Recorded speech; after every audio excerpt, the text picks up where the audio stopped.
¿Cómo va a ser esta charla? Porque ya somos 232 personas en este Zoom. Así que lo que vamos a hacer es, le vamos a pasar la posta a José, José va a dar la charla y todas las preguntas que ustedes quieran hacer las vamos a dedicar especialmente a lo que es el chat, ¿sí? Por eso les pedimos que todos mantengan los micrófonos apagados.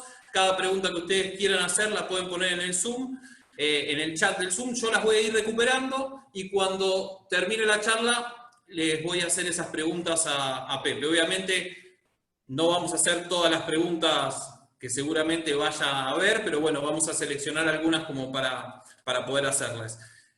Por los que entraron recién, les pedimos que tengan los micrófonos apagados. Igualmente nosotros ya silenciamos a todos. Y las cámaras, si ven que la comunicación o se traba un poquito, que apaguen sus cámaras para que sea más dinámica la charla. Así que bueno, Pepe, ya te pasamos la pantalla a vos y particularmente nos sentamos a disfrutar de tu charla. Pepe, todo tuyo. Bueno, muchísimas gracias. Gracias a ustedes por la posibilidad de dar esta charla y gracias a vos por la presentación. Bueno, como vos dijiste, yo soy geólogo, trabajé mucho en Sierra de la Ventana y un poco Ay, a ver, un segundo porque no está queriendo cambiar la diapositiva. Bien, aquí. Dice, Pepe, no se está viendo tu pantalla. ¿Perdón? No se está viendo tu pantalla. Si querés... Sí, se ve, se ve. Sí, yo la veo. ¿La ven todos? Bien, muy bien. Sí, ahora no, pero sí, sí la veo. Perfecto, entonces. Sí, se ve, se ve. Ahora Bien. sí. El título de la charla era ¿por qué a los geólogos nos gusta tanto Sierra de la Ventana? Y era una forma de transmitir un poco el entusiasmo nuestro por el lugar. Bueno, la foto ahí están viendo el Cerro Tres Picos desde la zona del Hogar Funke. Y la realidad es que nos gusta por muchas cosas. No solo por la geología, sino porque es un lugar con una gente encantadora, donde uno siempre lo pasa bien. Y un poco la idea era compartir esta felicidad nuestra de las cosas que vemos y hacemos cuando vamos a Sierra de la Ventana. Vamos a empezar haciendo un poco la ubicación. Sierra de la Ventana, en su sentido más amplio, es todo lo que rodea a Incápolis. Y en realidad hay algunos pueblos alrededor, unas ciudades, Puan, Pigüé, Pringles, Tonpi, pero para los que somos de la Inca, lo importante ahí sabemos que es Incápolis, ¿verdad? Pero bueno, el plan de la presentación va a ser una pequeña introducción con algo de historia. Vamos a ver un poco de contexto, de relieve, de paisaje. Después vamos a ver algo sobre las rocas, sobre sus tipos y sobre las edades de las rocas. Vamos a ver algo sobre las estructuras. Vamos a contar un poco, muy breve, la historia geológica de las sierras. Y luego vamos a visitar algunos puntos de interés, para ir ya, a partir de ahí, ir cerrando la charla. Entonces empezamos por la introducción. Y digamos, entre los registros más viejos que tenemos de las sierras en un mapa, tenemos la obra de Fagner, que era un jesuita que trabajó mucho en la zona de lo que en ese momento era las colonias españolas, y en 1772, ya luego de la expulsión de la compañía, publica un trabajo donde publica un mapa, y si nos fijamos... Ay, perdón. Acá pasó algo que yo no quería. No pasa nada. Bien. Aquí tenemos en ese trabajo la desembocadura del arroyo Sauce Grande, que en esa época se creía que nacía en la cordillera, junto con el Colorado, se lo traza muy lejos hacia el oeste, pero tenemos aquí representada la sierra de Casuatí, que era como se la llamaba en esa época, y un cacique muy famoso en la época, el cacique Bravo o cacique Cangapol, que habitaba en la zona, se lo llamaban los indios de la serranía, porque habitaban esta zona. Cangapol dominaba el territorio desde el Salado hasta el Río Negro, pero digamos sus campamentos estaban habitualmente en la zona serrana. Luego hay un mapa de Pablo Cizur, que vemos en el detalle, Aparece la Sierra de Guaminí, la Sierra de la Ventana, y este mapa y otros se toman como base para hacer en 1786, por encargo del virrey, un mapa muy importante que abarca toda la Patagonia, y que si vemos en el detalle tiene también marcada la Sierra de la Ventana, y aquí como Sierra de Cairú está apareciendo el extremo de la Sierra de Tandilla. La Sierra de Cairú es lo que hoy en día sería la Sierra Chica en la zona de Olavarría. Pero vemos que de a poquito va tomando mayor detalle en la cartografía. En 1830, Carlos Enrique Pellegrini pinta esta acuarela y vemos claramente el Cerro Picos. Si bien el paisaje es un poco fantástico, sí se ve que hay un apunte de la realidad en la base del dibujo. Entre los muchos viajeros que estuvieron importantes, naturalistas, está el relato que hace d'Orbigny. Si bien d'Orbigny no llega él personalmente, el viaje a través de la provincia de Buenos Aires lo hace el ingeniero militar Narciso Parchape, y Parchape en su obra publica una litografía donde también reconocemos la parte de Sierra de la Ventana. De hecho, las dos obras están muy relacionadas. Evidentemente hay un dibujo base, que estoy averiguando quién hace el dibujo base, porque me parece que si bien Parchape estuvo en el lugar, no era dibujante, y Pellegrini, que es el padre del presidente, no estuvo en el lugar. Entonces, esto es un tema que estoy investigando ahora, bien cómo se relacionan estos dos dibujos. Luego tenemos el relato que hace el coronel Garretón, que va con la expedición de Rosas en 1833, y él menciona los nombres de los picos, Achiras Chicas, Grandes, Quitrobus, Quemalhuida. Tenemos varios nombres, de los más conocidos al día de hoy, lo que sería la cadena de Curamalal, y hace toda una serie de relatos muy interesantes. Empieza a entrar en la literatura la sierra. Otro visitante ilustre de la sierra fue Darwin, que lamentablemente no se lleva una muy buena impresión de la sierra. Darwin en ese momento es muy joven, cuando viene tiene poco más de 20 años, y dice: no creo que la naturaleza haya hecho una montaña más solitaria y desolada. Fíjense los comentarios, ¿no? Desprovista de todos los árboles, no pudimos encontrar siquiera un palo para estirar la carne para asarla. Y los únicos árboles que había en realidad estaban muy acotados a las márgenes de los arroyos, y de los más importantes, en el arroyo Sauce Grande, pero el viaje que él hace es muy breve a través de la sierra, las atraviesa, no se detiene a hacer estudios geológicos como hace en otros lugares. Sí había estado trabajando y había coleccionado fósiles en la zona de Montehermoso, por ejemplo. Desde el barco se calcula la altura de la sierra en 3.000 pies, lo cual está dando 1.000 y un poquito más de metros, que no está nada mal para el cálculo en la forma en que está hecho. Luego tenemos la visita al lugar del ingeniero Bravard, que como ustedes ven ya hace un mapa muy detallado en el sentido del dibujo. En realidad no hay tanta información como para el detalle que aparece, pero esta es la zona de Sierra de la Ventana y se ve claramente el dibujo del Abra y el arroyo Sauce Grande, que después será el río Sauce Grande. Aparece otro naturalista, miembro de una dinastía de naturalistas. Su abuelo había combatido con Belgrano en el norte, su padre ya es naturalista, él es naturalista, sus hijos y nietos también siguen la estirpe de la familia Holmberg. Holmberg va y hace un mapa, que ahora lo vamos a ver orientado con el norte para arriba, y evidentemente lo que está haciendo es probar una traza para un ferrocarril que luego se hace por otro lado. Pero ya tenemos cada vez mayor detalle en el dibujo de las sierras.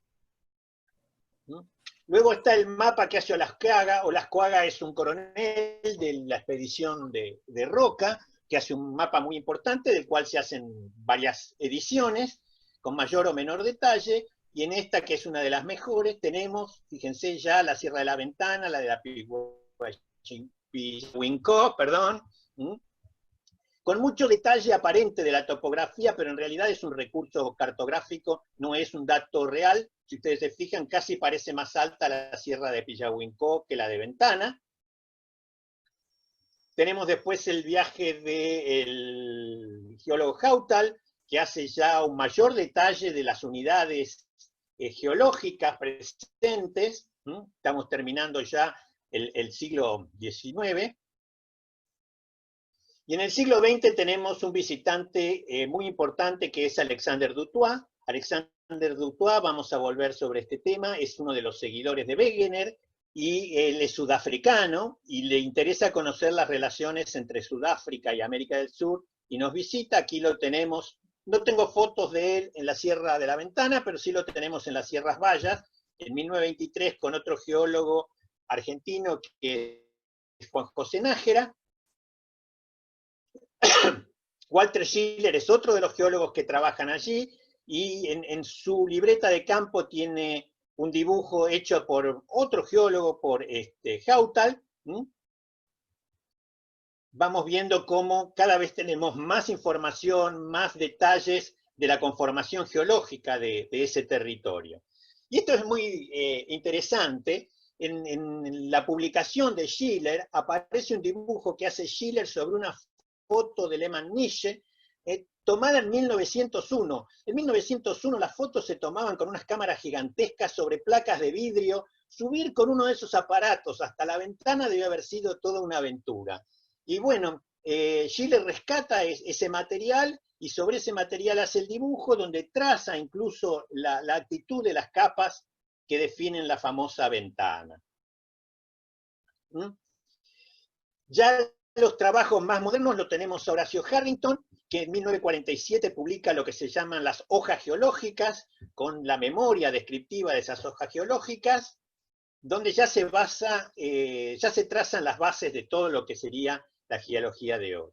El Tomás Suero, que es otro geólogo de la Universidad de La Plata, fallece en el 63, pero unos años después, compilados por colegas de él de la universidad, se publica un mapa geológico muy completo, y muy poquito después, Furque, del cual lamentablemente no tengo imagen, publica las dos hojas que faltan de las 4 que abarcan la zona, que son la de la Sierra de las Tunas y de la Sierra de Pillahuincó.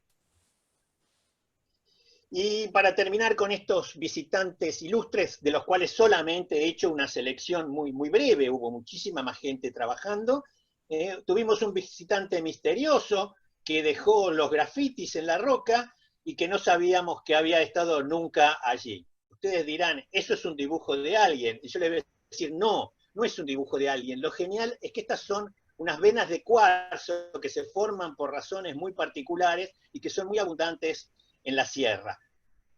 Bien, creo que estoy hablando muy rápido, no lo sé. No, muy bien. Bien, entonces pasamos al segundo punto, que tiene que ver con el relieve, con el contexto y con el paisaje. Tenemos muy claro que la llanura pampeana es una llanura muy baja, que solamente en partes muy alejadas de la costa alcanza 200, 300 metros, y que a las sierras las rodea con una altura aproximada de 350 metros. Y los picos más importantes son Tres Picos, el Ventana, el Napostá y el Cerro de la Carpa. Aquí lo tenemos en un mapa con un poco de pseudorrelieve, y las unidades orográficas importantes son la Sierra de las Tunas, la Sierra de Pillahuincó, la Sierra de la Ventana, la Sierra de Brabar, la Sierra de Curamalal y la Sierra de Puán. Fíjense que los nombres históricos como Sierra de Guaminí, que habíamos estado viendo, desaparecen. Hoy en día los nombres que más se usan son estos. El paisaje de la sierra está caracterizado fundamentalmente por cadenas de forma alineada, que están muy controladas a distintas escalas, lo vamos a ver después, por los ejes de los pliegues. Que acá esto es lo que estaría dibujado en este mapa, son los ejes de los pliegues más importantes. Y luego, acá tenemos las imágenes. Si ustedes siguen un poco el puntero, aquí tenemos un mismo banco que viene dando vueltas, y viene por aquí, como una expresión de esas serranías que están controlando los pliegues. Lo mismo aquí en el Cerro Burbú, el Cerro Bonete, en toda esta zona, tenemos las estructuras plegadas que de lejos no se ven bien, pero después se ven cerca. Y por otro lado, lo que nos está controlando la posición de las abras, de las quebraditas, de los lugares donde se encausan los cursos de agua a distintas escalas, son las fracturas, que como vemos, también tienen una distribución sistemática a lo largo de toda la cadena. La fractura más importante es el Abra de la Ventana. Acá estamos viendo el Abra desde la zona del Parque Provincial, desde el Cerro Bahía Blanca, hacia la zona de Tonquist, que es la parte esta de aquí, de lo que sería el sudoeste. Pero las fracturas se ven también a escala de las rocas, y fíjense cómo las vemos sistemáticamente, con distintas orientaciones, pero las vemos sistemáticamente en todas las escalas. Por otro lado tenemos los pliegues, que a veces son difíciles de ver, porque hay que entrenar el ojo de alguna manera, y algunos no se ven porque en realidad se los llevó la erosión. Nosotros sabemos, los geólogos, y lo vamos a ver después en otro dibujo, aquí hay un pliegue muy grande, hay una cosa que da la vuelta, aquí así. Después vamos a ver esta situación en particular. Y lo que es muy característico entre las cadenas del extremo noroeste es el famoso Valle Interserrano, de muy difícil acceso, apenas por unas pocas abras, pero que es un lugar muy bonito. Ahora, Bueno, el paisaje de las sierras es maravilloso y, digamos, no soy yo el que tiene que detallar esto, todo el mundo lo conoce, ha paseado por el lugar. Bien, una de las cosas que llaman la atención cuando uno lee acerca de las sierras es que la gente hace mucho énfasis en la antigüedad de las rocas. En la página de la Wikipedia del Cerro Tres Picos dice que con sus 1.239 metros sobre el nivel del mar y una antigüedad de 400 millones de años, es el punto más alto de la provincia, superando los picos del sistema de Tandil. Y a mí me hace un poco de gracia esto, porque la altura no tiene nada que ver con la antigüedad. Y en otro lugar, volvemos a ver el tema, dice, representa un ejemplo geológico destacable a nivel mundial, ya que es uno de los sistemas más antiguos del mundo, con edades que van de los 280 a los 500 millones de años. La realidad es que eso no es cierto. La antigüedad de Sierra de la Ventana no es para nada destacable, ahora lo vamos a ver en detalle. Lo que es destacable de Sierra de la Ventana es su geología en cuanto a la variedad y calidad de las estructuras que tenemos, no en cuanto a la edad. Fíjense que si nos vamos a la zona de Tandil, Tandil tiene un basamento con perdón, más de 2.000 millones de años. Y aquí estamos hablando de unos 500, 600 millones de años, como vamos a ver ahora. Pero una cosa que a mí me parece importante señalar, la gente siempre dice, ¿es verdad que son las rocas más viejas? ¿Es verdad que son las sierras más viejas? Bueno, ¿qué queremos en realidad preguntar cuando preguntamos la edad de Sierra de la Ventana? Porque tenemos distintas edades.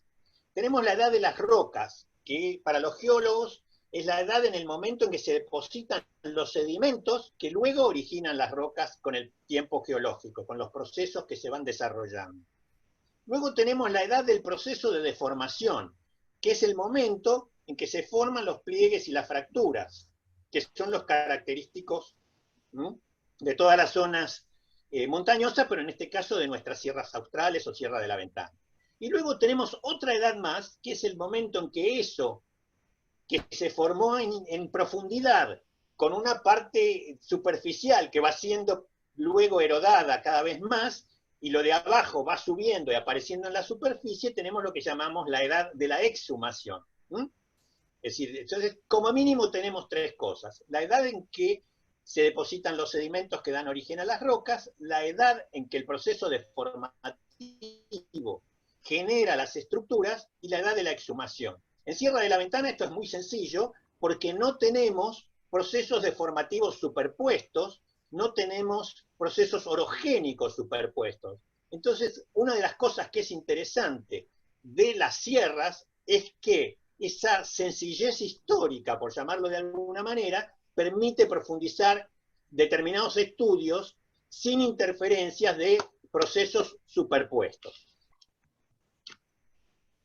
Bien, entonces, ¿de qué rocas estamos hablando? Los geólogos agrupamos los sistemas rocosos, los conjuntos de rocas con historias compartidas más o menos similares en lo que llamamos las provincias geológicas. Y aquí tenemos un mapa muy simplificado de las principales provincias geológicas de la Argentina, y vemos que nuestras sierras australes, lo que en general conocemos como Sierra de la Ventana, es una de las provincias más pequeñitas, ¿sí? Y está junto con la provincia de Sierras Septentrionales o Tandilla, en el sur de lo que sería la llanura chaqueña, o llanura chacopampeana, perdón. Aquí tenemos un mapa geológico moderno de detalle, donde tenemos las unidades geológicas en orden ascendente de edades, en lo que se llama la columna o cuadro estratigráfico, con los nombres de las formaciones y los grupos en los cuales estas formaciones están asociadas. Lo que es interesante en las sierras es que tenemos todo lo más antiguo en el sector suroccidental y todo lo más nuevo en el sector nororiental. Entonces, si hacemos un viaje desde aquí hasta aquí, vamos viendo de lo más viejo a lo más joven. Villaventana y la zona de Incápolis están justo en el medio, digamos, de la historia geológica de Sierra de la Ventana. Aquí tenemos un cuadro simplificado, donde tenemos por un lado las edades, por otro lado los nombres de los grupos, y por otro lado las rocas que lo constituyen. Y acá podemos ver bien que el basamento, tenemos distintos tipos de componentes en el basamento, no vamos a entrar en ese detalle, pero tenemos cosas que van desde el Paleozoico inferior, desde unos 500 millones de años, a un poquito más atrás, pero no mucho más, de 600 millones de años. Y vuelvo a insistir, esto no sorprende a ningún geólogo por la antigüedad. Para sorprenderse tenemos que hablar ya en más de 2.000 millones de años. Luego tenemos el grupo Curamalal, que es lo más antiguo, que digamos son los afloramientos de la región sudoeste. Tenemos conglomerados, areniscas cuarcíticas y filitas. ¿Qué son estas cosas? Son rocas compuestas a partir de pequeños fragmentos. Grandes como cantos rodados, cuando son conglomerados, areniscas son justamente con tamaño de grano arena, y las filitas cuando son partículas mucho más pequeñas del tamaño de los limos o de incluso las arcillas. Luego tenemos el grupo Ventana, que ocupa toda la zona central, una faja que digamos, alcanza un desarrollo muy amplio en la zona de Labra, justamente, de la Ventana, y luego arriba de eso tenemos el grupo Pillahuincó, que no sé por qué quedó eso, disculpen. Aparecen algunas cosas sin que yo las llame.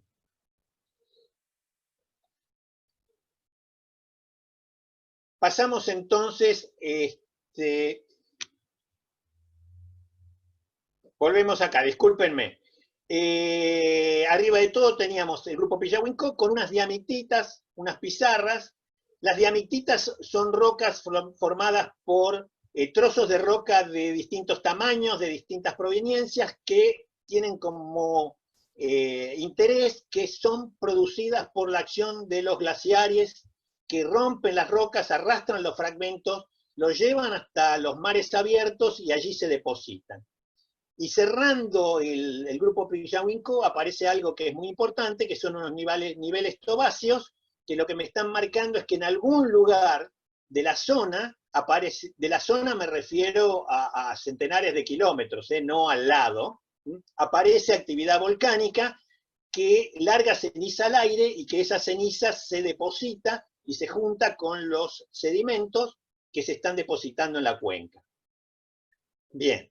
Pasamos entonces a las estructuras, y ustedes saben que cualquier elemento que tenemos, si nosotros lo comprimimos, en este caso es un modelo que comprime bandas de colores, digamos, pero está hecho sobre modelos hechos con capas de arcillas en su momento, y a medida que lo apretamos se va plegando e incluso se va fracturando. Esto es un poco esquemáticamente, el modelo está hecho de verdad en un laboratorio, lo que pasa es que para pasarlo al libro lo esquematizaron un poco porque en esa época no existía la fotografía, y está hecho a principios del siglo XIX, ya se estudiaban las estructuras en esa época.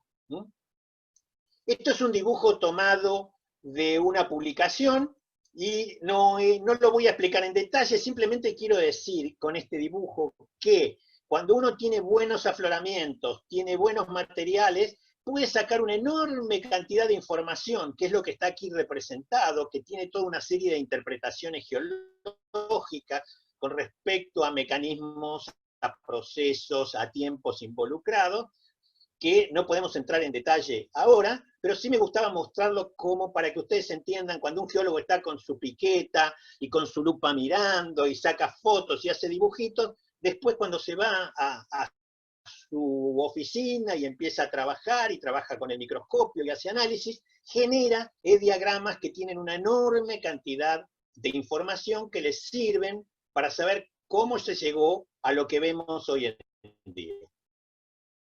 A partir de cosas que eran muy sencillas, inicialmente que eran unas partículas que se estaban depositando en un océano. Bien, vamos a ir viendo algunos ejemplos. Aquí tenemos una quebrada, disculpen, vamos a ver una foto tomada en la dirección de la flecha, y que vamos a ver el plano de la quebrada. Podemos ver que en el mapa, digamos que en realidad es la imagen satelital tomada de Google Earth, no se ve gran cosa, pero cuando vemos la foto, vemos que tenemos las capas de roca profundamente deformadas, muy intensamente deformadas. Esto está hecho en la década del 80, cuando no existían los drones, cuando no existía Google Earth, entonces era un trabajo mucho más artesanal, había que sacar las fotos, superponerlas. La cuestión es que a partir de esa foto se generó este esquema, en lo que nosotros llamamos la quebrada de los 1000 pliegues, donde podemos ver la formación Providencia por esta parte, la formación Lolén por aquí, que son las formaciones más altas del grupo Ventana. Un poquito, digamos, a la izquierda de la imagen que ustedes están viendo está Villa de la Ventana. Y pueden ver la complejidad del plegamiento y la existencia de algunos planos de fractura. Si yo ahí les pongo unas fotos en pequeño y ahora las vemos en grandes, para que vean cómo se ve esto cuando uno lo puede fotografiar en detalle. Fíjense cómo están replegadas las capas, muy intensamente deformadas, son capas muy duras, son cuarcitas, cuando uno le pega un martillazo a este, rebota como si le pegara a una vía de ferrocarril, y sin embargo fíjense que están deformadas como si fueran de pasta dentífrica. ¿Cómo llegamos a todo esto? Bueno, es parte de la investigación que hace el geólogo. Y aquí tenemos una nariz de un pliegue que está como muy acostada, la escala el profesor Vilas de la Universidad de Buenos Aires. Y ahora vamos a visitar otros lugarcitos más. Aquí tenemos Villa Ventana, la quebrada que vimos recién es esta quebrada que está aquí, y ahora vamos a visitar en orden en que lo vamos a ir viendo, 3 zonas de el Abra de la Ventana, y luego vamos a volver a este lugar. Fíjense, un investigador español que en este momento estaba recorriendo la zona, y estábamos mirando este lugar. ¿Qué vemos ahí los geólogos? Bueno, podemos ver una capa que tiene esa forma. Y podemos ver que hay otra serie de capas que se cortan totalmente sobre la otra capa que es continua. Obviamente esto no es natural. Aquí pasó algo. Bueno, ahí hay un plano de falla. Ahí empezamos a ver cómo en la zona de Sierra de la Ventana conviven y se combinan los pliegues y las fallas. Ahí lo que quedaría como esquema puramente geológico. Seguimos caminando por el Abra, nos vamos yendo para el lado de Törnqvist, y acá vemos también alguna cosa muy, muy rara. Hay cosas que a un geólogo con le llaman la atención y a lo mejor ustedes, mirando fijamente la foto, empiezan a ver que hay cosas que no pegan, no cuadran. ¿Qué es lo que está pasando? Si yo miro la parte de superior izquierda, puedo trazar esas superficies de contacto entre distintos banquitos de roca. Si miro la de abajo, puedo trazar esto. Cáspita. Esto no es compatible. ¿Qué pasó acá? Bueno, también hay una superficie de fractura. Yo estoy dibujando líneas porque estoy dibujando sobre un perfil, sobre un corte. Todo lo que estamos viendo en realidad son superficies. Pero, digamos, esto lo puedo simplificar así y en realidad también lo puedo simplificar de esta manera, ¿no? Es decir, ya he llevado al esquema de un plano de falla que corta y pone en contacto cosas que inicialmente no estaban en continuidad. Nos vamos al otro extremo, para el lado ya de la zona de la extremidad occidental del Abra de la Ventana, y aquí tenemos la posibilidad de ver una foto, perdón, lo que estamos viendo es una imagen de Google Earth, sería casi un mapa. Desde aquí se saca una foto donde vamos a ver esta zona de aquí. Y aquí lo que podemos ver es cómo los bancos, nosotros podemos seguir este banco por el terreno, en parte esto es casi una pendiente muy alta, pero después se horizontaliza, como el banco da la vuelta, vuelve por aquí, no lo podemos ver como da la vuelta por abajo, pero después lo volvemos a ver aquí dando la vuelta, y si vamos al fondo podemos ver también cómo estas cosas se están moviendo. Estos son estructuras plegadas, muy fuertemente plegadas, y vuelvo a insistir, lo curioso es que están plegando rocas muy duras. Volvemos a ver una imagen de Google Earth, y aquí estamos viendo también los afloramientos, y ustedes ya habrán visto con toda seguridad que tenemos una fractura y en esta zona tenemos otra fractura. Cada uno de estos bloques delimitados por la fractura se han movido, algunos un poco para abajo, otros para arriba, un poco para el costado, y por eso se interrumpen y se desplazan los bancos. Sin embargo, esas fracturas, cuando intentamos verlas desde el campo, es más difícil de ver. Vemos que hay una zona donde se pierde, porque la roca se tritura en la zona de fractura, pero no tenemos muy claro qué es lo que sigue para arriba, para abajo. Aquí podemos intentar correlacionar este banco con este de aquí, y esto que está aquí con esto de aquí. Pero no es del todo claro, hay que mirarlo, caminarlo, mirar las fotos, mirar las imágenes satelitales. Nos vamos de nuevo para el lado vecino a Villaventana, y ahí tenemos una estructura muy interesante que se desarrolla con un eje que yo les estoy marcando ahora con el puntero. Vamos a ver el detalle, y ahí que vemos claramente las superficies de los estratos plegadas, que las quebradas han cortado y han dejado el pionono, de alguna manera, a la vista. Podemos ir trazando las fracturas, podemos ir trazando un banco, cómo está de un lado y del otro de cada uno de los bloques, y esto sería de alguna manera el esquema geológico de cómo vemos los estratos en ese lugar. Pero recuerden que lo que habíamos dicho antes, siempre estamos viendo superficies, simplemente que las representamos como líneas porque están intersectando o cortando otra superficie que es la de referencia. Y ahora nos vamos a ir a un lugar que muchos de ustedes conocen y han visitado, porque es una de las visitas que se hacen cuando nos vamos de vacaciones a Incápolis, que es la Garganta Escondida.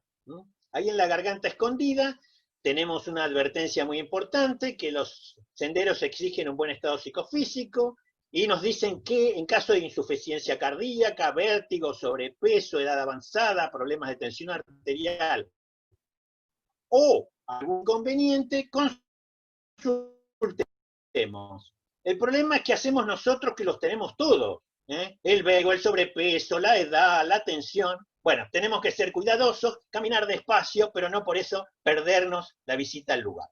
Fíjense, este es el lugar visto en Google Earth. Y quiero que vean aquí se observan, como vimos recién, como tres formas cónicas hundiéndose en el terreno.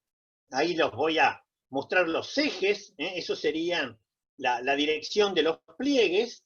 Y cuando nosotros nos vamos de excursión y vamos recorriendo este camino y entramos por este lugar, nos cansamos, descansamos un rato, ahí seguramente ven algunos conocidos en el centro de la foto, muy serio mirando para abajo, y hay un señor ahí con su camperita de color rojo, gente de la Inca, pero lo que vemos son los pliegues sobre las paredes.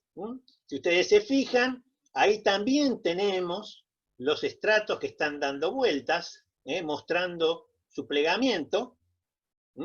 Ahí, para que se guíen, hacemos una traza un poco a mano alzada, pero vemos que el plegamiento es muy interesante, que tenemos flancos que están casi horizontales y flancos que están de verticales, incluso un poco volcados. La geología de esa zona es, entre comillas, sencilla, pero muy interesante. A veces los pliegues son mucho más suaves. Esto es en otro lugar, esto es en el arroyo Toro Negro, ahí cerca de Peralta, si no me acuerdo mal.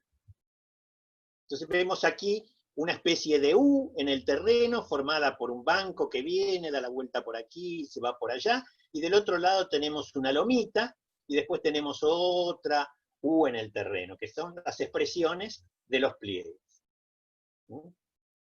Aquí también tenemos una piqueta para mostrar la escala, y esto es un lomo de un pliegue, lo podemos ver con mucha suavidad. Este estrato viene por aquí, este es el lomo del estrato que está más abajo. Esto es una vista de ahí de la zona del parque también, mirando hacia el noreste. Y estas rayas que se ven aquí, muy extrañas, son cambios en el brillo de la roca que tienen que ver también con la presencia de pequeñas estructuras. Las estructuras muchas veces son muy grandes, como vimos en el Abra, como vimos en los grandes lineamientos de los pliegues, pero después tenemos cosas que vemos cuando nos acercamos, incluso cosas que vemos en el microscopio. Aquí tenemos esto que está aquí en blanco, es una moneda, esto es un pliegue muy pequeñito, esto es un trabajo que se hizo en la facultad, se corta el pliegue, se mira luego con el microscopio, y fíjense de una cosa que tiene, no sé, unos pocos centímetros, 7 centímetros por 10 centímetros, si ustedes quieren, toda la información que saca un geólogo, que no la vamos a ver en detalle, pero que me interesaba mostrarles que dentro de estas estructuras siempre hay otras estructuras más pequeñas, pliegues más pequeños, fracturas más pequeñas, integradas, y que se dan cuenta de lo que a nosotros nos divierte muchísimo estudiar y ver. Y luego entramos en el último episodio del conocimiento geológico, que sería la reconstrucción de la historia geológica del lugar. En el mirador que está ahí frente a la Sierra de la Ventana, frente a la ventana, hay unas indicaciones. Tenemos un dibujo que nos muestra el mar, los sedimentos acumulándose en el fondo del mar, una placa que corresponde a la Patagonia y otra que corresponde al Gondwana. Esto de aquí no le hagan mucho caso. Y un dato que dice 500 millones de años atrás se acumulan sedimentos en el fondo de un mar, creando rocas sedimentarias por presión. Hiper simplificado, no se puede poner mucho en una placa de esas, estamos de acuerdo, pero en realidad ese dibujo, aquí tenemos un esquema geológico simplificado también, pero con el detalle que los geólogos necesitamos, donde tenemos la Patagonia, que sería todo este conjunto, que está acercándose a lo que sería el Gondwana, y aquí tenemos en esta parte de aquí, desarrollándose la Sierra de la, acumulándose los sedimentos de la Sierra de la Ventana. ¿Cómo se deforman esos sedimentos?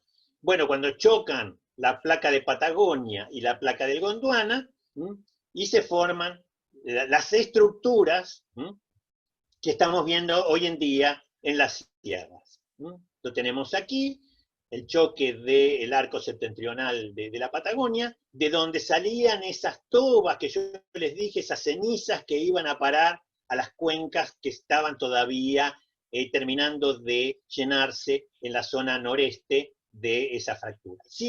Lo que se discute hoy en día es si esto chocó de frente, si chocó muy rápido, si chocó despacio, si chocó de costado. Bueno, pero esas son discusiones de geólogos. Lo que no podemos dudar es que toda esta deformación tiene que ver con un acortamiento del espacio producido por el encuentro de la Patagonia con el sur de la provincia de Buenos Aires.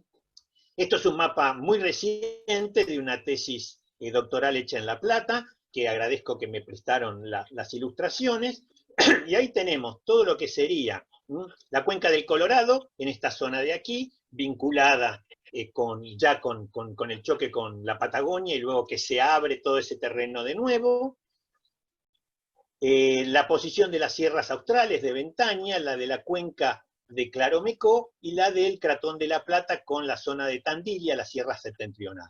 Todo esto está en parte estudiado por métodos geofísicos indirectos, con algunos pozos de control. Esto no lo vamos a ver en detalle, simplemente para que ustedes vean un poco esto de las correlaciones que hacemos los geólogos, la columna estratigráfica con las formaciones de las sierras australes, qué encontramos en el camino y a qué profundidades, y qué encontramos en la sierra septentrional. Vemos que algunas cosas se pierden en el camino, otras parecen continuarse, y otras se encuentran solamente en la zona de Sierra de la Ventana y de la parte sudoccidental de la cuenca de Claromecó, pero no llegan a estar en las sierras septentrionales. Todo eso le tenemos que encontrar, y le encontramos explicaciones los geólogos. Es parte de nuestro trabajo también. Bien. Entonces aquí tienen otra imagen satelital de la sierra, que la puse para comentar algo. Cuando uno ve las imágenes de Google, cree que son tal cual fotografías tomadas como en lugar de un avión desde un satélite. No es así, el satélite toma la información de una manera distinta. Bueno, lo hace como lo hace una cámara digital en realidad, pero más sofisticada, y los colores finalmente termina decidiéndolos el operario. En este caso se ha tomado con énfasis la radiación producida por la vegetación, que en lugar de aparecer verde se representa en rojo para que contraste más con las zonas que no interesan, y podemos ver la zona de la montaña, mucho más desprovista de vegetación en colores azules, y los campos cultivados en colores rojos. Pero esto era para comentar eso, que los colores de las imágenes satelitales son falsos, son siempre armados en el laboratorio de procesamiento. Y esta sería la idea de cómo se formó la Sierra de la Ventana. La Sierra de la Ventana nunca estuvo a demasiada profundidad, nunca estuvo sometida a temperaturas muy altas, pero tuvo características de que circulaban fluidos calientes,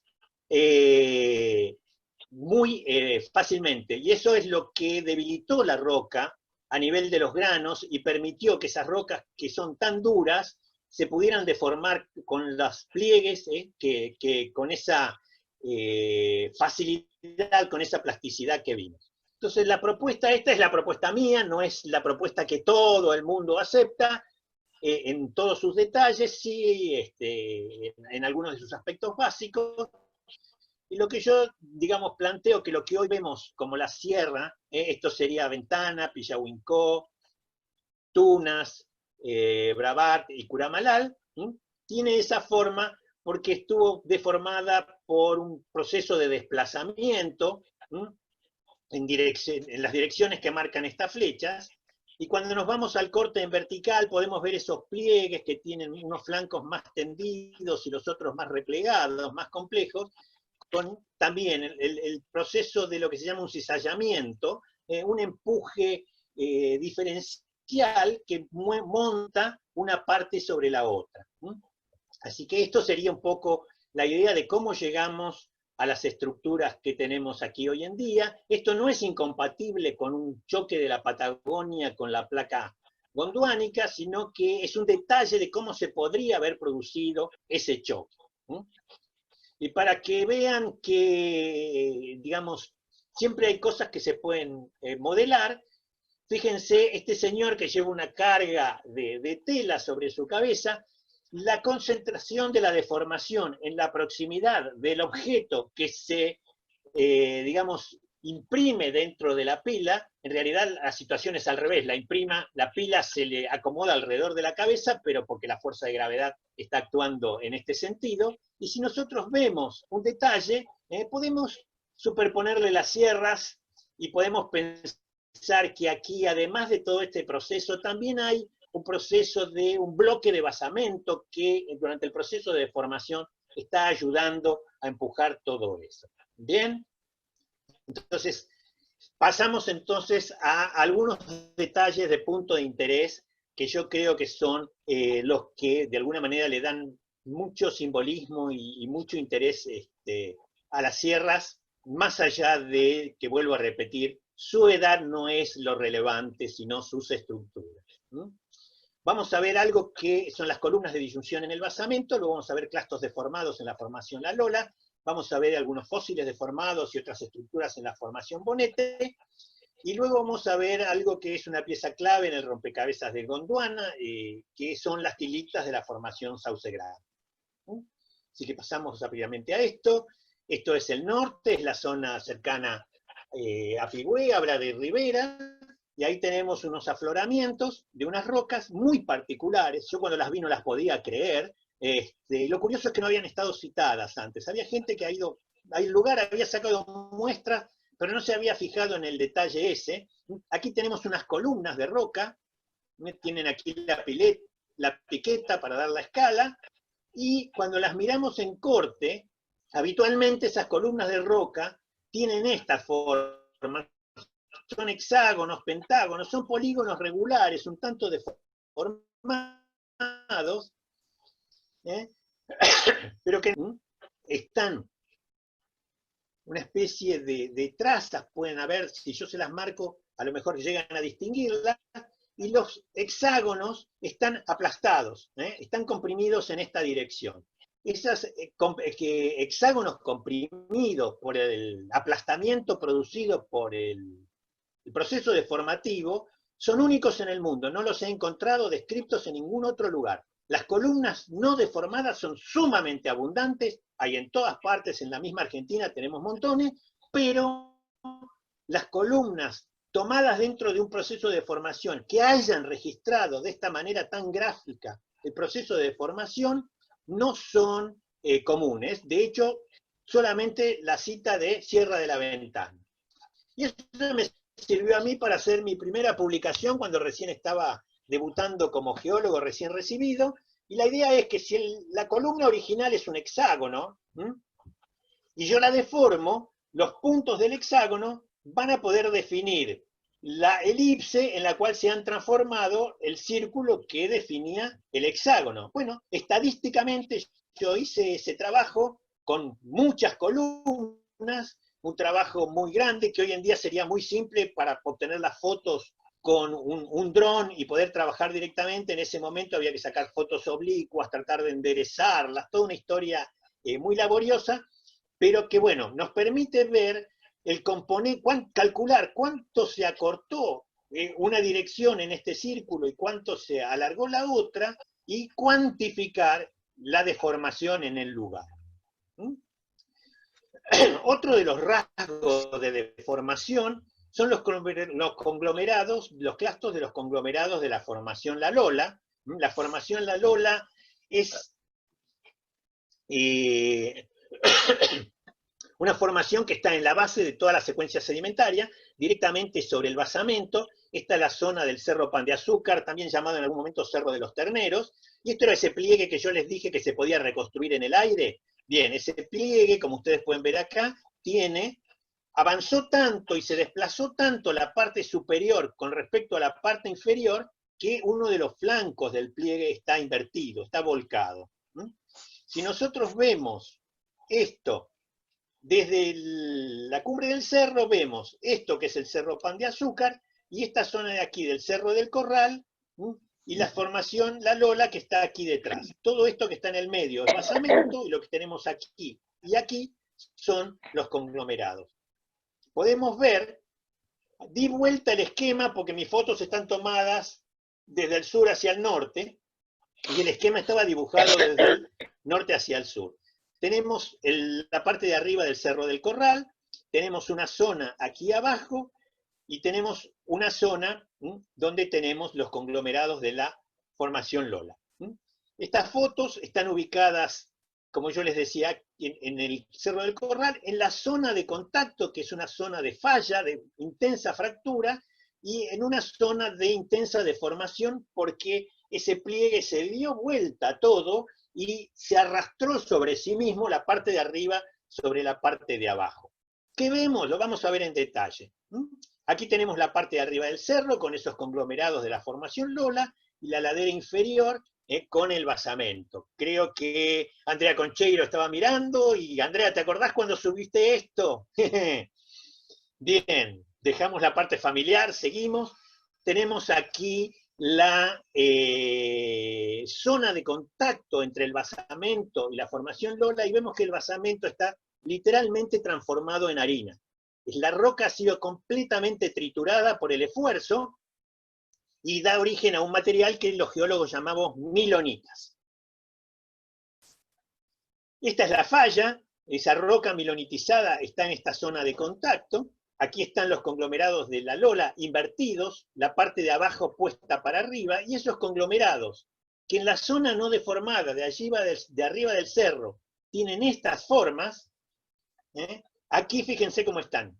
Esos rodados de cuarcitas, de rocas muy duras, están deformados, dando figuras muy sigmoides, con puntas muy estiradas, fíjense cómo está esto, producto, como decíamos antes, de la intensa presión y de la circulación de fluidos, que no es que ablandan el material, sino que disuelven material de la zona que está más presionada y lo depositan en la zona que está con menor presión. Es un transporte de masa, así se llama, de las zonas de mayor presión a la de menor presión, con lo cual el material cambia su forma totalmente y se acomoda a sufrir menos, diciéndolo de alguna manera y entre comillas. Claro, cuando lo miramos en planta, digamos, vemos que esos clastos también han sido estirados. Este punto y este punto de aquí estaban a una distancia, pero cuando se fractura, se intercalan estas venas y el material se estira en la dirección en la cual está siendo estirado por la cizalla. Bien. Vamos entonces a ver muy rápidamente otra parte más, que son de lo que nosotros llamamos marcadores de deformación. Todos estos elementos que estuvimos viendo son realmente el tesoro que encierra Sierra de la Ventana desde el punto de vista geológico. Hay más, yo solamente estoy mostrando 3, hay muchísimos más, que son los marcadores de deformación. Estos fósiles deformados fueron estudiados por una geóloga, la doctora Silvia Japas, en una tesis hecha en 1988, yo colaboré mucho casi acompañándola al campo, en las campañas, y la verdad que lo pasamos muy bien con toda la gente, de todas las estancias, es uno de los recuerdos más lindos de nuestra vida profesional, el recibimiento y el trato de toda la gente de Sierra de la Ventana, y hay que mencionarlo. Creo que vale la pena ser agradecido en ese aspecto.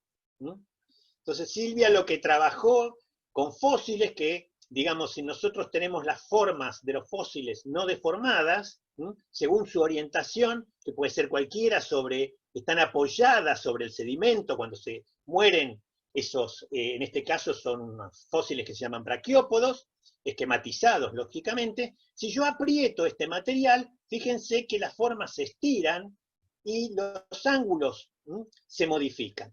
Esta fue la técnica básica que aplicó Silvia para cuantificar también la deformación en la zona de la sierra de Pillahuincó sobre todo. Y esto es un gráfico muy llamativo, muy construido para mostrar cómo esto que sería las posiciones relativas sin deformar, se transforman, si yo aplasto en la vertical y estiro en la horizontal del dibujo, cómo se transforman esas figuras. Bueno, ella encontró las distintas figuras, esto es un cospel de subte, para los que se acuerdan de eso,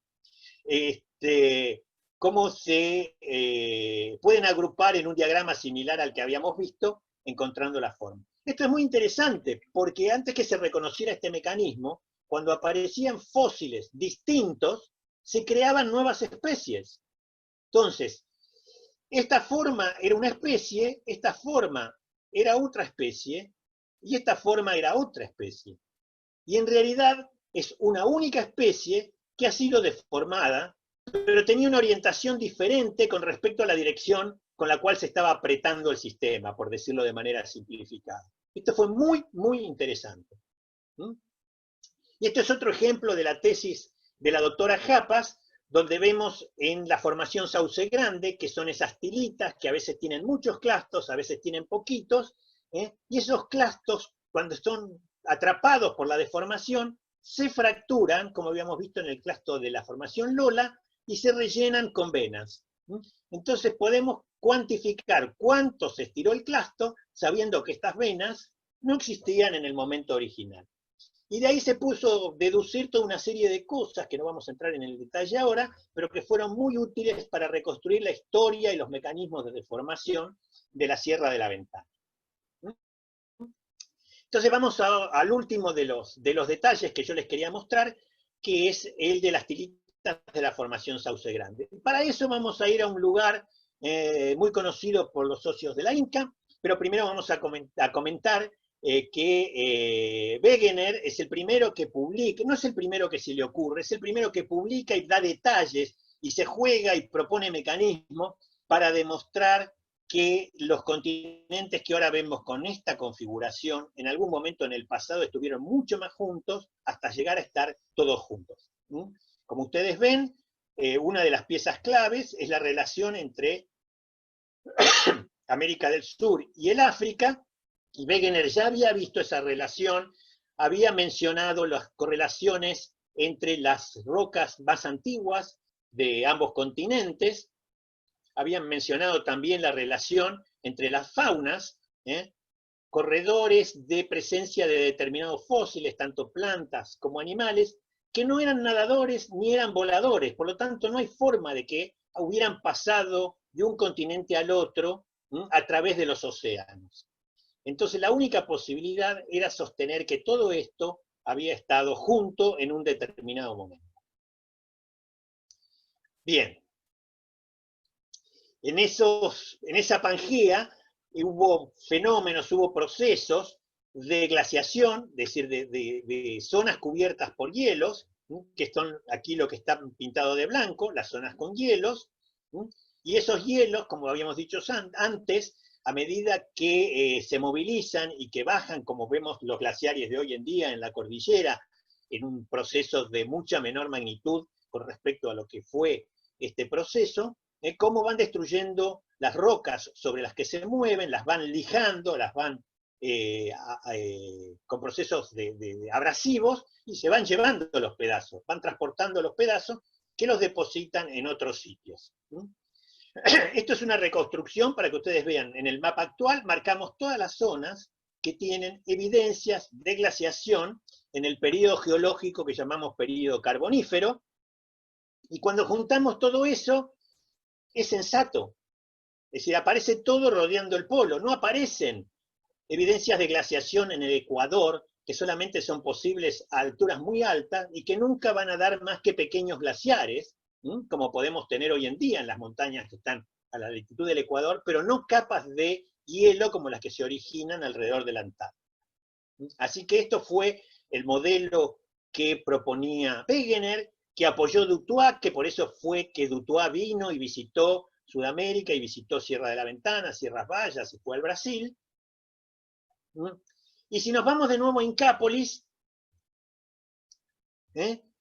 cruzamos por el famoso puente colgante y nos vamos al extremo de Incápolis, en ese lugar donde tenemos ahí el arroyo, y en el arroyo vemos que tenemos unas cuantas piedras, que son mucho más accesibles de este lado que de este lado. Aquí aparece un cartel muy importante que nos señala que no tenemos que bañarnos ni prender fuegos y que no hay que acampar, con lo cual a mí se me ocurrió tener un poco de maldad y decir, bueno, mejor no venga.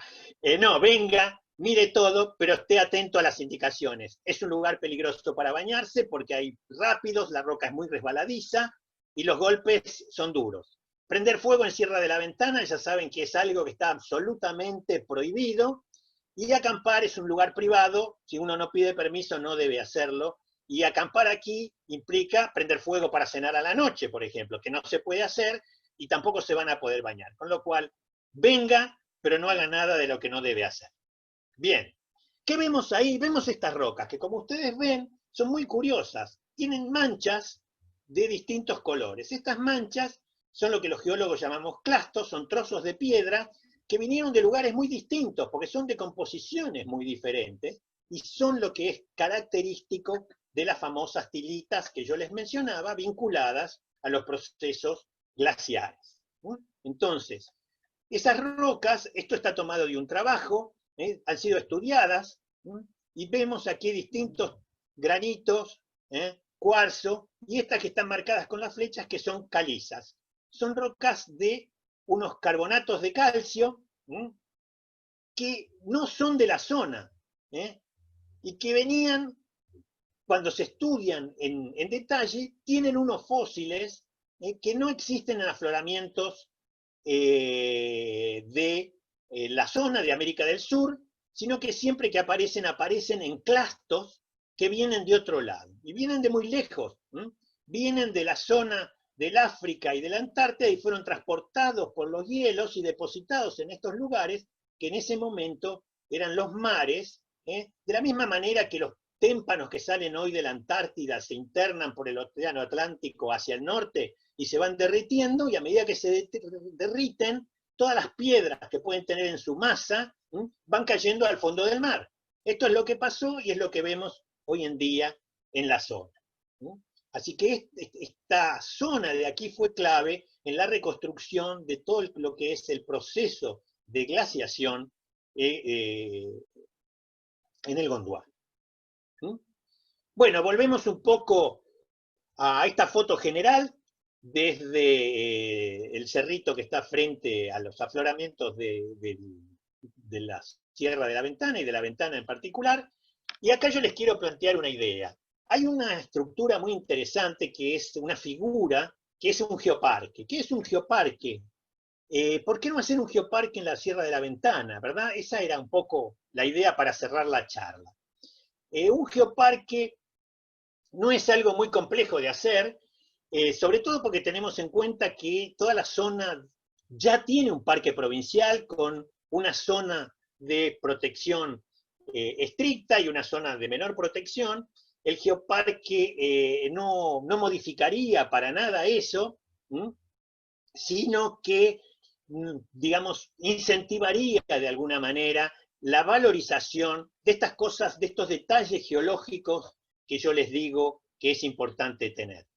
Esto, como ya mencionaba recién, el parque provincial está dentro de las áreas naturales protegidas, no es un invento que yo propongo para la zona, y esto viene ya desde hace décadas.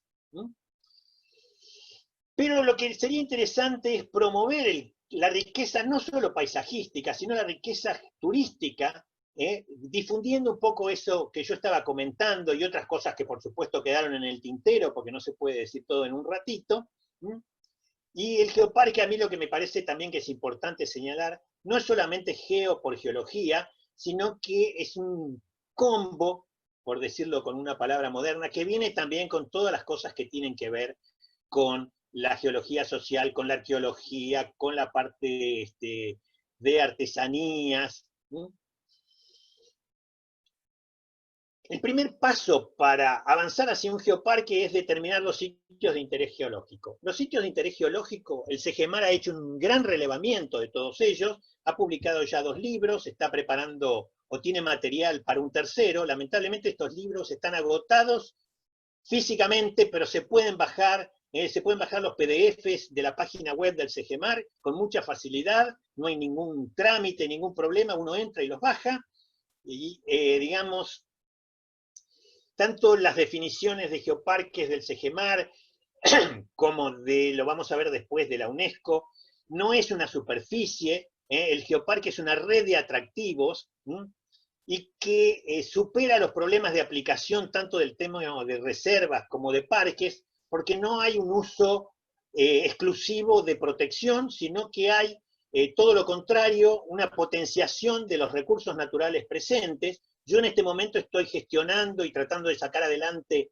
un geoparque en la zona de Sierras Bayas, en Olavarría, donde lo interesante de ese geoparque justamente es que el recurso geológico se transforma en cal, en cemento, en ladrillos, en baldosas, en piedra de revestimiento, y cómo hacemos compatible el conocimiento de ese recurso geológico, de esa historia geológica, que como les decía, tienen las rocas más viejas de la Argentina, y tienen también las evidencias de vida más viejas de la Argentina, con 900 millones de años. Si tenemos evidencias de vida más viejas en Tandil que las rocas más viejas del basamento de Sierra de la Ventana. Esto recuérdenlo. No, Sierra de la Ventana no es importante porque es vieja, porque no es vieja, es importante por su contenido geológico. ¿No?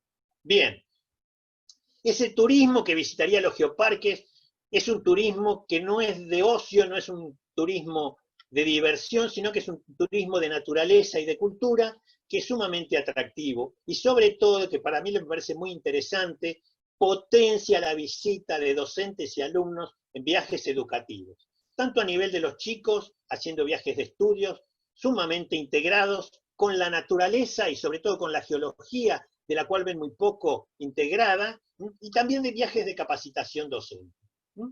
Bien, lo que yo decía antes, entre lo que es constitutivo de un geoparque no solamente está la geología y la paleontología, está la arqueología, el patrimonio arquitectónico, lo biológico, lo ecológico, la gastronomía, es una mirada sumamente integradora de todos los recursos locales, y digamos, el escalón siguiente, una vez que yo tengo mi geoparque, que tengo esa idea de alguna manera concretada y veo que está funcionando, me puedo animar a pedir algo que funciona muy bien como etiqueta de calidad y de atractivo, que es la etiqueta de ser un geoparque mundial UNESCO. Una vez que yo logro eso, ¿qué es un trámite laborioso? Sin duda que lo es.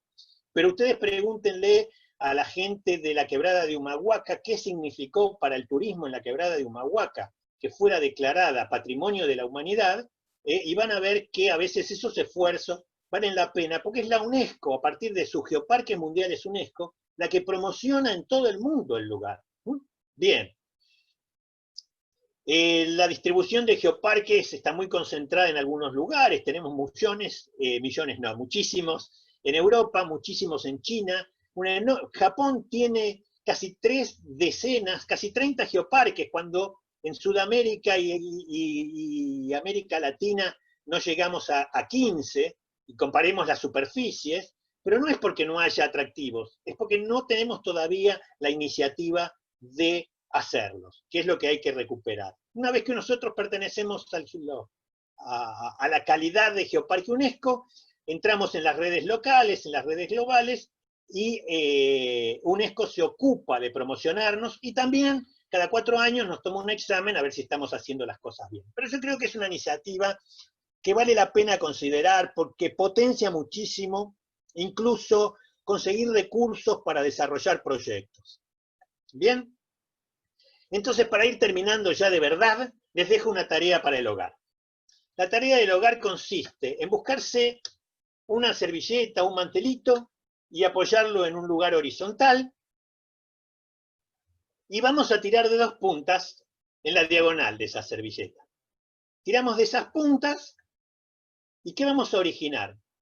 Pliegues. Por un problema de la trama de la tela, si yo tiro en una dirección, en la otra se acorta. En las rocas no pasa eso, pero el proceso de alguna manera es equivalente en cuanto a la geometría de los resultados, y vale la pena hacerlo. Yo genero esto, sigo tirando, para poder seguir tirando, como en esa dirección los hilos no dan más, tengo que acercar un poco los extremos, tirando en esta dirección, y voy a obtener esto. Si yo a esto le hago una pequeña ayudita, como era la cabeza del señor que tenía todas las telas por encima, o como es ese basamento que está entrando por debajo del pliegue de Sierra del Corral, lo que voy a tener es nuestra querida Sierra de la Ventana, para tener en casa la dama, el caballero, en el bolsillo, como decían los vendedores de los medios de locomoción, en aquellas épocas en que podían subir. Ahora con el COVID apenas pueden subir algunos pasajeros, pero bueno, es una forma de recordar que Sierra de la Ventana es una estructura muy curiosa, muy interesante, muy valiosa desde el punto de vista de la geología y que constituye un patrimonio que yo quiero que la comunidad sepa que se tiene que apropiar de él, que tiene que conocer esa historia. Lamentablemente recién ahora y de a poquito estamos recuperando geología en la escuela secundaria.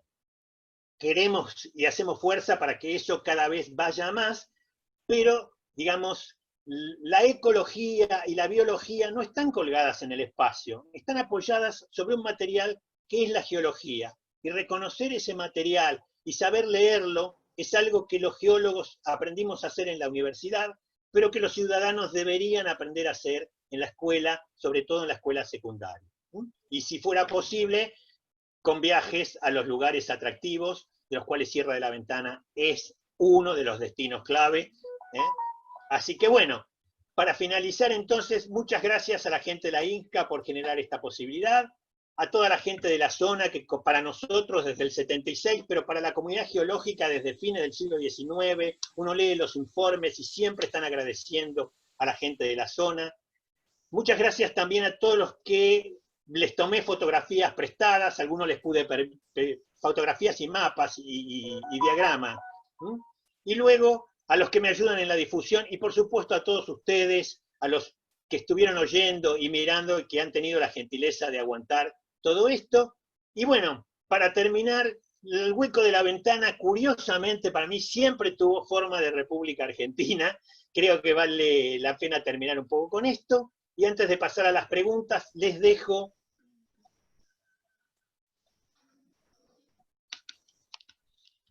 la diapositiva siguiente, que tienen mi correo electrónico y por supuesto cualquier consulta me pueden escribir, no hay ningún problema. Y ahora no sé, Facundo, no sé ni cuánto hablé. Bueno, más o menos me pasé bastante. Rapidísimo. Pepe, tenemos algunas preguntas que si querés te las pasamos rápido, a ver si podemos contestarlas, ¿te parece? Dale. Marcelo Longionetti, ¿estás conectado? Si podés, habilitar tu micrófono. A ver, si no, directamente te la leo yo. Marcelo, ¿estás? Aquí estoy, buenas tardes. Ahí está. A ver, Marcelo, ¿tenés el micrófono habilitado? No te escucho, Facundo. ¿Ahí me escuchás? Hacé tu pregunta directamente.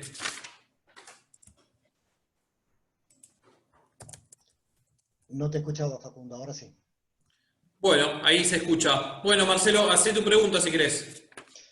Buenas tardes a todos, buenas tardes, doctor.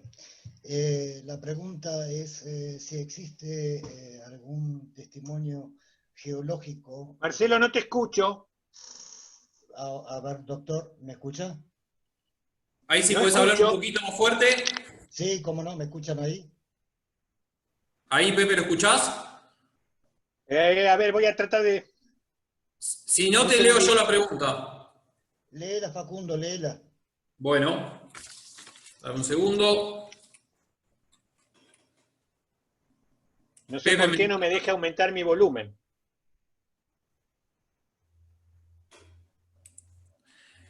Marcelo hace una pregunta y dice si existe en las sierras algún testimonio geológico del límite Cate. No.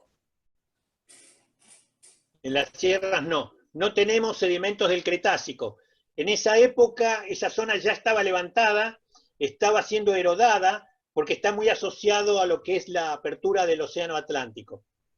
Los sedimentos más jóvenes que tenemos son del Carbonífero y a lo mejor algo del Pérmico, pero no tenemos nada del Cretácico ni del Terciario. Bueno, gracias, Pepe. Luis, ¿estás conectado? Habilita tu micrófono. Sí, ¿me escuchás, Facundo? Ahí sí. Pepe, ¿lo escuchás? Sí, ahí lo escucho mejor. Pepe, consulta mía. ¿Los pliegues y las fracturas tienen la misma composición geológica en todos los casos? A ver, los pliegues y las fracturas están desarrollados sobre materiales geológicos. Si lo que vos me querés decir, si son todos producidos en el mismo momento, se van Exactamente. alternando, porque depende, los materiales tienen un límite para deformarse plásticamente y plegarse, y tienen otro límite para fracturarse. Entonces, a veces, estas cosas no son exactamente coetáneas. Por otro lado, el plegamiento es un proceso continuo, la fracturación es instantánea, se forma la fractura y se forma. Se desarrollan absolutamente en todos los materiales, desde los más antiguos a los más modernos. Y se desarrollan durante un solo proceso de deformación, pero no son todos simultáneos. No sé si con esto contesto tu pregunta. Sí, muchísimas gracias. Bueno, pasamos a Ernesto. ¿Estás conectado? Si estás conectado, habilita tu micrófono. Sí, buenas tardes. ¿Se Muy escucha? bien. Sí, Sí. perfecto, Ernesto. Bueno, un honor, profesor. La verdad que escuchar, uno no es del palo y solo un aficionado a esos lugares tan lindos que tenemos.